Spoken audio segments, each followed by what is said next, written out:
So it's great to see so many of you on the call this morning, the first in our series of spring webinars from Strategic Proposals. I'm Kat Wyan, the Research Director at Strategic Proposals, and in this spring webinar today, we're going to share some hints and tips on how you can tell your customers a more compelling story in your proposals so that you win more. As I just said, a couple of bits of housekeeping. We're recording this call so that we can pop a link onto our website as soon as we've got it ready. And because there are so many of you on the call and many more hopefully going to join, we've put you on mute. So if you have any questions, please use the chat function that's probably at the top of your screen, and we'll answer any questions that you have in a Q&A session at the end. And it's a good morning from me too. I'm Lorraine Baird and I'm a Director with Strategic Proposals. And I'd like to start with two questions to ask you all. Do your customers tell you your proposals just don't hit the mark? And do you feel you're always relying on the last proposal that you did and that your organisation submitted? Organisations that tell compelling stories will dramatically increase their chances of winning. Sometimes it can be as much as 100%. So imagine if you could do the same. And imagine if you could do it more easily. And this is exactly what we're covering in the webinar. So let's take a look. You need to tell your client a story. And storytelling isn't just a nice to have addition to proposals and also through subsequent stages, such as the presentation. It's fundamental to the way that a proposal and presentations should be approached if we want to win, which I'm sure we all do. The human brain is wired to respond to stories. If you think about people that you admire out there in the public eye, the real storytellers out there that absolutely captivate you. So all the best writers and presenters, speakers, use them.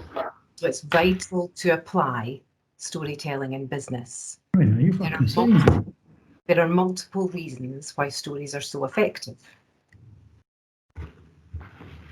They arouse curiosity, keeping people's attention. Their structure helps people process information and remember. They engage people at an emotional level, which is essential when making a complex sale. So let's look at how we can tell a better story in our proposals and pitches so that your audience are hooked, so they're engaged, interested, and they remember your story above anyone else. So there's two key ways to use storytelling in proposals and in presentations. First, it's about structuring and telling the overall story. And secondly, telling engaging stories throughout to bring everything to life. So we're going to look at the overall story, and it's about three things that you'll see here: strategy, structure, and the use of words. And we're going to look at these in turn, starting with strategy. In strategic proposals, we talk about the 3 C's to reach our strategy. So some of you, if you've dialed into our webinars before, might have heard me or my colleagues talk about these 3 C's. So this is about having clarity upfront on your customer's situation, their challenges, their needs, their risks, and their aspirations. And it's taking that understanding of your customer's real needs and articulating your capability to deliver against them. And then if we don't think about the third dimension, the competition, our strategy and therefore our story will fall flat, because our job in the proposal and presentation is to answer that question. Why should the client choose you and not these other organisations that are going to have very good people with very good propositions and very good track records bidding against us? And ideally, we then want to identify 3 or maybe 4 maximum key win themes or win messages. And these are the messages and themes that you'll thread throughout your document, so that when your client reads your document and gets to the final page, they'll be very clear in their minds about why they should choose you, and you'll have evidenced that and brought it to life throughout the document. So effectively, this is all a story of we understand you, and here's why you should choose us and not our competition. So that's strategy, and structure is about grabbing their attention up front. For example, if you think about the very beginning of your document, if you think about an executive summary, for example, why do we start with "we're delighted to"? Why is that? And then we'll move on to "here's a load of stuff about us." Blah, blah, blah, you've lost your audience. You might have heard that the average attention span back in 2000, research showed it was about 12 seconds for an adult. It's now down to 8 seconds, less than a goldfish. So you need to immediately grab your audience. A typical proposal might be structured a bit like this, starting with thanks, so that we're delighted to have the opportunity to submit our proposal to you. Yeah, we've lost them. Your 8 seconds are up, you've lost your evaluator. They're thinking this reads like every other proposal I see. And then, worse still, we move on to, and let's tell you all about us. We're Strategic Proposals. We were founded in the UK over 20 years ago. We've lost the evaluator again. They don't want to hear all about us. They want to hear what we are going to do for them. Then, to compound it all, we tell them about our solution, but we stop at the feature. We might cover a little bit of benefits, but it will probably be quite weak. And that's the first point where we tell them what's in it for them. And then we might end up abruptly after our answer to question 25, question 72, or after the last section. This structure we can see time and time again in a typical proposal, and also something like this in a typical presentation. And Kat's now going to share an improved structure. I am. Thanks, Lorraine. So an improved structure for your proposal. This is also effective if you want to present your proposal, so for the presentations of your proposal. So let's begin with what you should include in your executive summary. You should have a grabber, as we've put there in pink. It's a short, powerful introduction that commands attention. It connects the presenter to the evaluator, and it sets the theme or the tone of the proposal. So do you remember at the start of the webinar today, Lorraine said, do your customers tell you that your proposals just don't hit the mark? Do you feel that you're always just having to go and rehash the last proposal that your organisation submitted? Well, that's the grabber. Sorry, I've gone on to echo. Next, you should cover your needs and objectives. So again, this is still in the executive summary. It's key to play back what they've told you is important to them. Show that you've listened to them and lead with them. You should also then cover a benefits summary. Bang, you're straight in then with what's in it for them. The so what. This is a further hook for them, nice and early in the document, to show that you've listened to them and it tells them the key benefits. Then you should have a solution overview. In the executive summary, this would be at a very high level, but this whole structure is very versatile. So you might have the opportunity to put a whole section in your document, which is solution overview, and you should put that in here. But also there might be an opportunity, you've got lots of sections in your document, loads of Q&As, you might want to use that here as well. And here you're going to have a feature, benefit, discriminator, and support it by evidence. So FBDE, and ideally 1, 2, or 3 times. And all of these will be supported by evidence and linked together to tell a compelling story. And as I briefly said earlier, there might be sections where you've got lots of Q&As, or you might have a really long section and you might want a little solution overview at the beginning of that section. You can use this structure there as well, and it's really effective. And then make sure you end it with a conclusion, a benefits summary. You should therefore have the benefits at the outset, throughout the document, and at the end. You want to create empathy by replaying the context, their needs, what they have said that they want to achieve, and then you head into the summary of value that your proposition will give them to achieve those objectives, to meet those needs, to resolve those issues. So let's also look at the words that we use. So that was the structure, but let's look at the words. I'm going to share a few key principles with you about the words that you use to tell your story in a more positive and impactful way. So use simple language and short sentences in both your proposals and your presentations. Steve Jobs has spoken at a level that can be understood by an intelligent 12-year-old, and this is a really good rule of thumb. Research has shown that people who explain things more simply are perceived as being more intelligent. And also remember to use you. It's a really powerful word in presentations and proposals.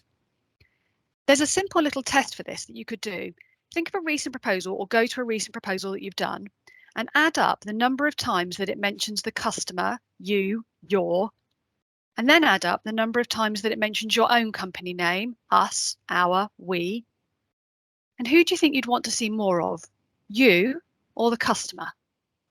It would be the customer, of course. And the ratio, it's not a specific precise science. I keep saying precise science, but it's probably 2 to 1, 3 to 1 in the customer's favour. And most of the bids that we review are not in this order of magnitude. If anything, it's potentially the other way around. So 2 to 1, 3 to 1, customer's favour.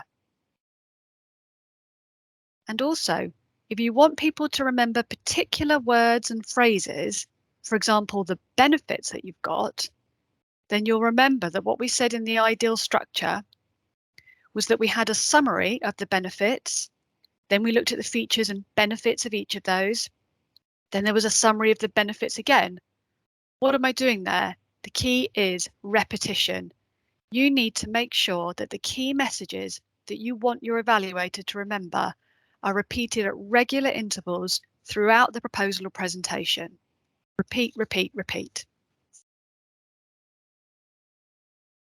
Another tactic to use is to mirror the customer's language.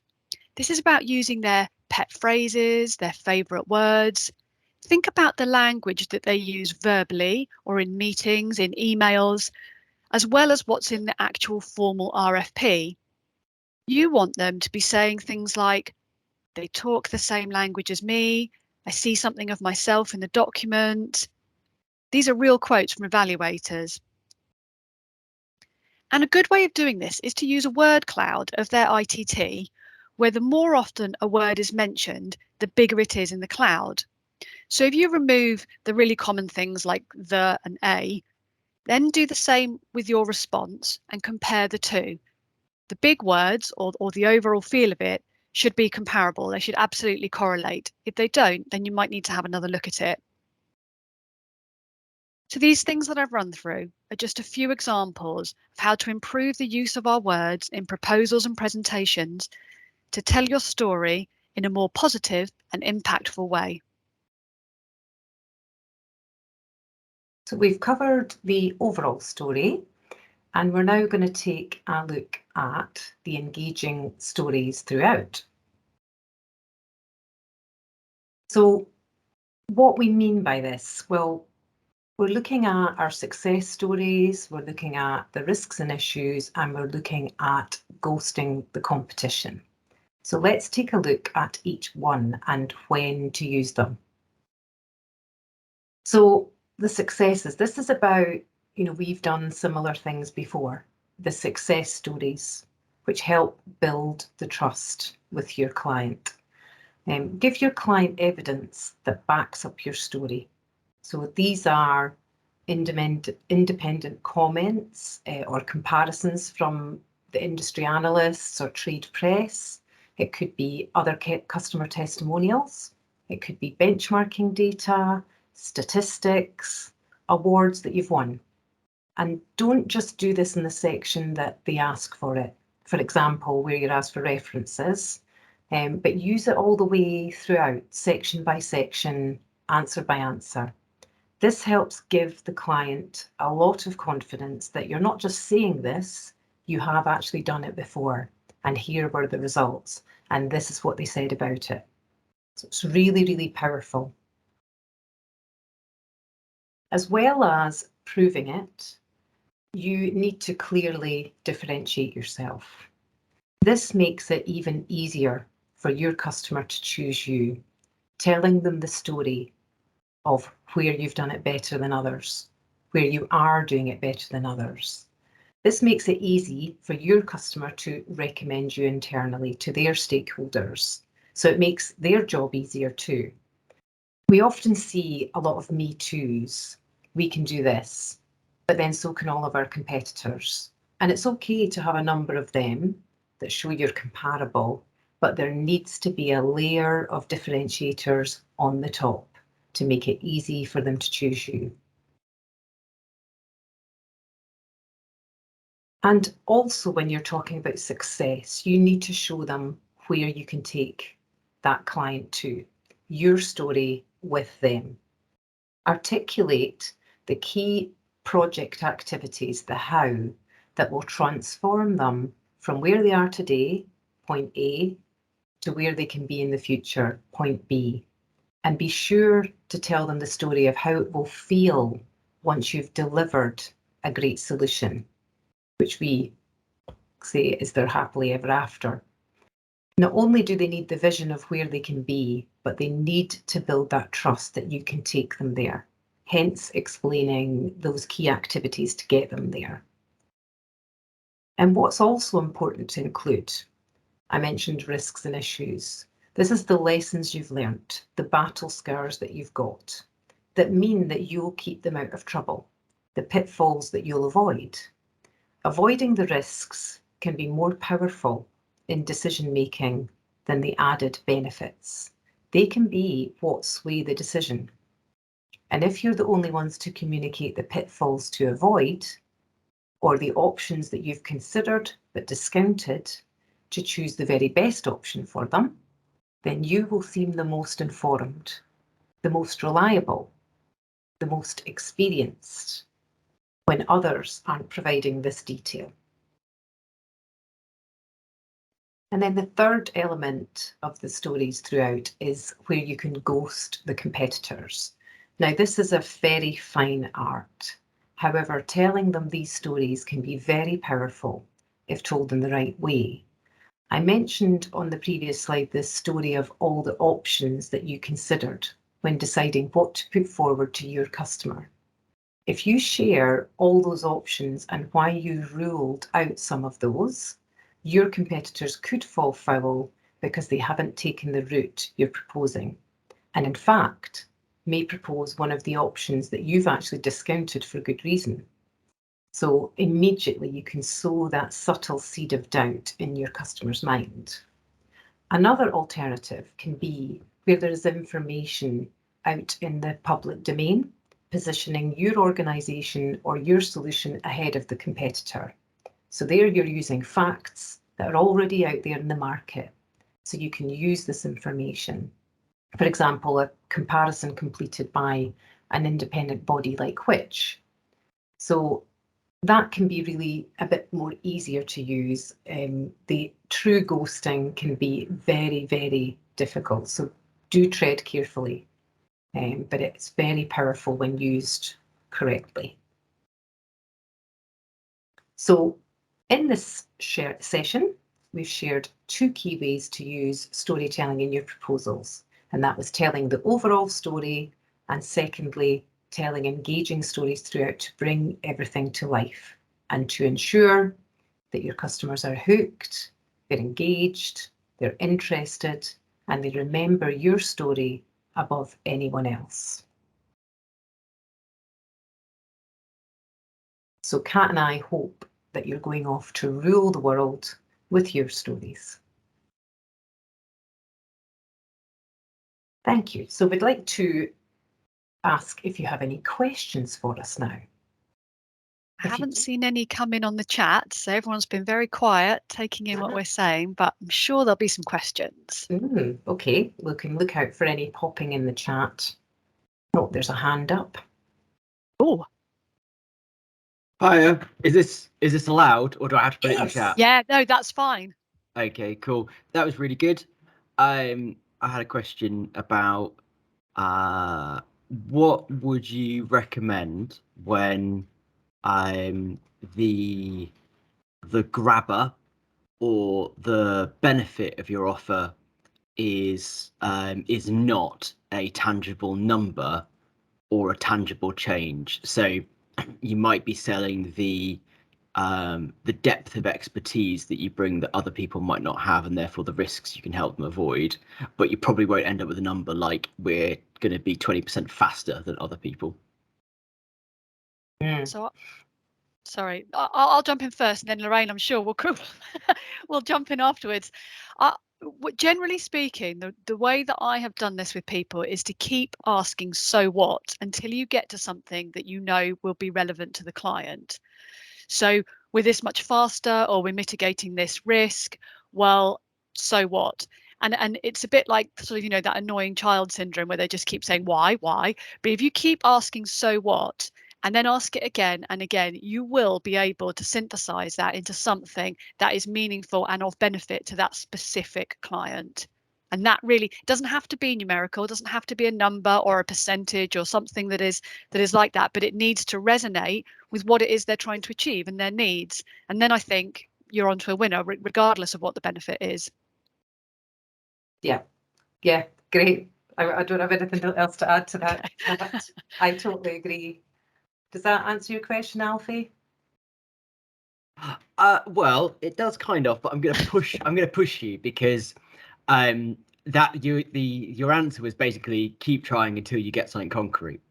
But quite often the value of the offer is conceptual, and therefore there isn't a thing that you can say it will be like this now.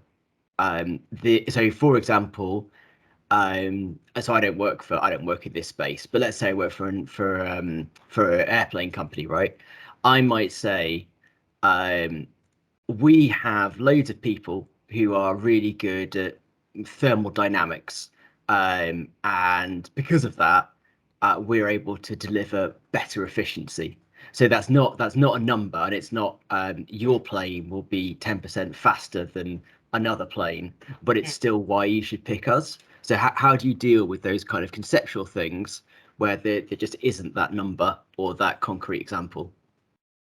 So I think it doesn't have to be something concrete. Using the so what, so in the example you just used, it will make us more efficient. Why is that of benefit to the client? So what does that efficiency mean? You know, that the plane will go faster, that you'll board people quicker. I don't know what, you know, in the analogy that you used, but keep thinking what it will actually mean for them, because ultimately there will be something that it drives, a nicer experience. People will be likely to book more regularly with you because they've had a good experience. Whatever it is, turn it into what the actual tangible benefit will be to the customer. So efficiency is a really good one because it doesn't really mean anything, but then think about what it actually means. So what does efficiency mean? Is it going to give you more time to do other things? Is it going to improve the experience? Is it going to make it easier? Just keep asking the so what question until you get to something that is meaningful to the actual client. Cool, good answer, thanks. And it's just to provoke that thought, to get them interested initially, you know, and then maybe you can share a bit more depth, you know, in the rest of the proposal and presentation. But the grabber is to get that initial, oh yeah, you know, I'm experiencing that, I'm feeling that, yeah, we see that a lot, oh, I'm worried about that risk. It's really just to pull them in so they want to read more. Okay, thanks for that. A couple of questions have come through on the chat. Yeah.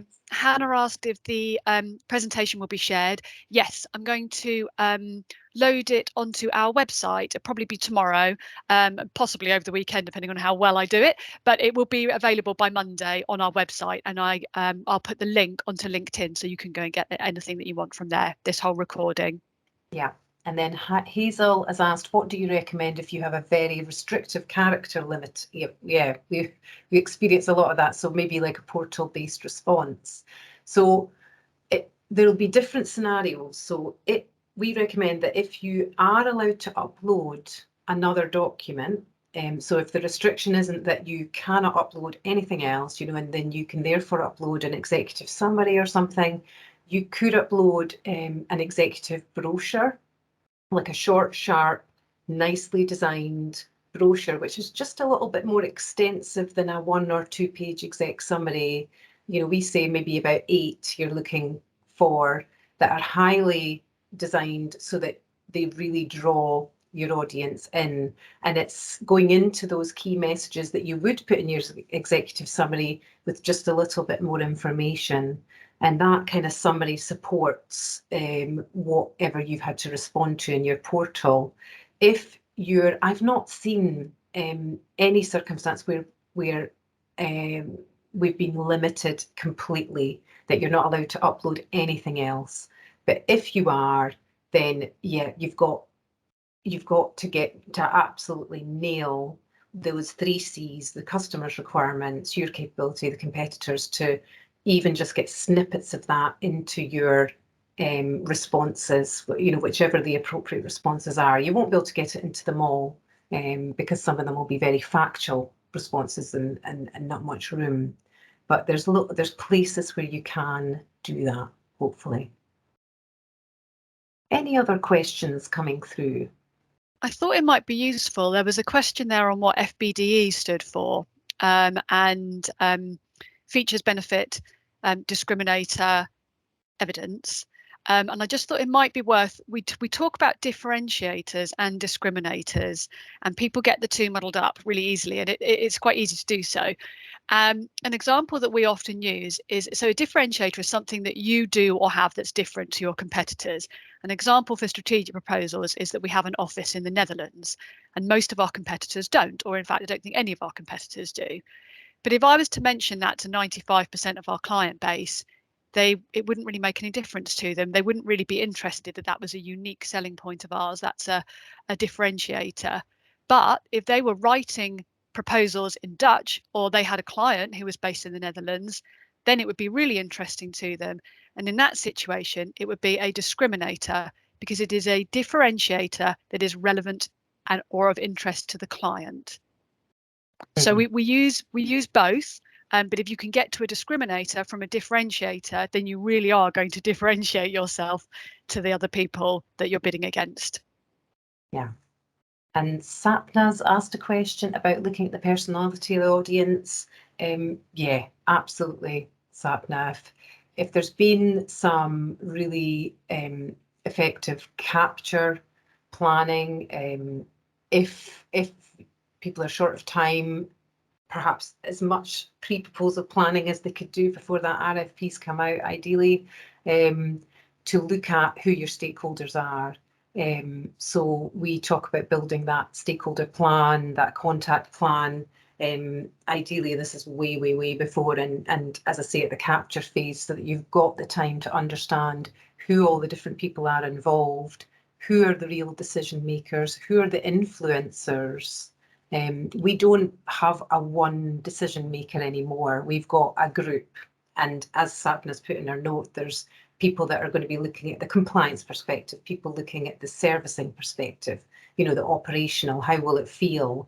Then there's people looking at the commercial aspect. So we need to make sure our messaging is hitting the right audience, the right people, especially those influencers and decision makers. Absolutely. And Matt, sometimes the chronology of the storytelling conflicts with the order of the client's questions. Should always follow, does storytelling have precedence in this scenario? So, yeah, so you should, for the evaluator, you should always follow their structure and make it really easy for the evaluator to see that you've answered it, and try and weave those themes in to whichever part of that story, that part of that answer that you can.